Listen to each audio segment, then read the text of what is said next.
This paper addresses critical limitations in current fact-checking approaches. While large language models, LLMs, have shown promise in breaking down complex claims for verification, they struggle with two main issues. They don't decompose claims sufficiently into basic units, and they fail to resolve ambiguous references across subclaims. GraphFC tackles these problems by using a graph-based approach with subject-relation-object triplets, enabling more accurate verification while maintaining important contextual connections. Figure 1 illustrates the key difference between conventional text-based claim decomposition and GraphFC's graph approach. In the example, a claim about a school founder is decomposed using GPT 3.5 Turbo into two textual subclaims that still contain multiple facts. The graph-based approach breaks this down further into atomic triplets, like X1 daughter of Christopher and X1 founder of X2. This approach both handles insufficient decomposition and reduces ambiguity by preserving connections between unknown entities through the graph structure.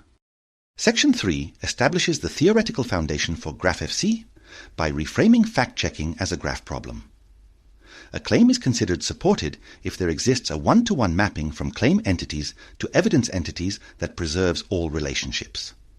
The paper outlines the three core components: graph construction, converting text to triplets; graph-guided planning, prioritizing verification order; and graph-guided checking, verifying triplets, and completing unknown entities.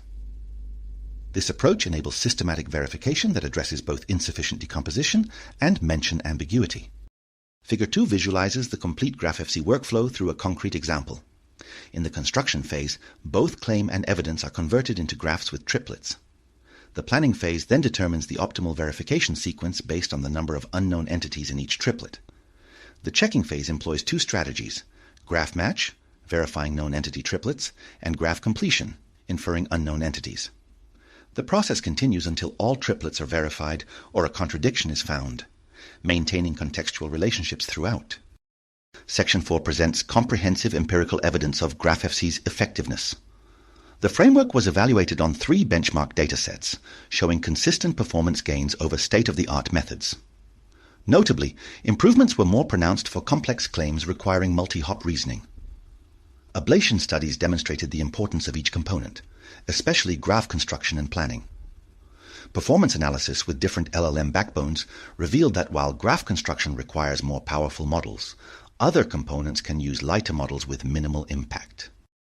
Table 1 provides detailed performance comparisons across multiple datasets and verification settings. GraphFC consistently outperforms both pre-trained fine-tuned models and in-context learning approaches. The most significant gains appear in complex scenarios, like 4-hop claims on Hover, where GraphFC achieves 71.42% in gold settings and 67.47% in open book settings, surpassing the previous best method, ProgramFC, by 5.73% and 8.31% respectively. Similar improvements are seen on Feverus and SciFact datasets, confirming the framework's versatility across different domains. GraphFC represents a significant advancement in automated fact-checking by addressing fundamental limitations of previous approaches. By converting claims into graph structures with triplets, it enables fine-grained verification while preserving critical contextual relationships. The approach is particularly effective for complex claims requiring multi-hop reasoning. However, challenges remain, including the reliance on powerful LLMs for graph construction. Future research directions include developing more efficient graph construction techniques and refining verification strategies for simpler claims.